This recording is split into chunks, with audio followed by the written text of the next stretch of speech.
Hej, det är Jarmo här. Jag vill att ni ska gå in och titta på originalen på stan på YouTube, där Jonas låter de utsatta och hemlösa få en röst.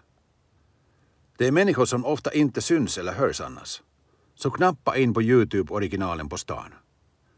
Och vill man swissa så går det bra till 0739 47 38 05. Perkele. Detta är på riktigt, i det verkliga livet. Människor som inte har det som vi ser som självklart att kunna sätta sig i soffan och värma sig. Se på tv eller äta gott. Denna kanalen är viktig. Det är en nål i ögat på politikerna. För alla människor är lika mycket värda. Precis. Ha det bra.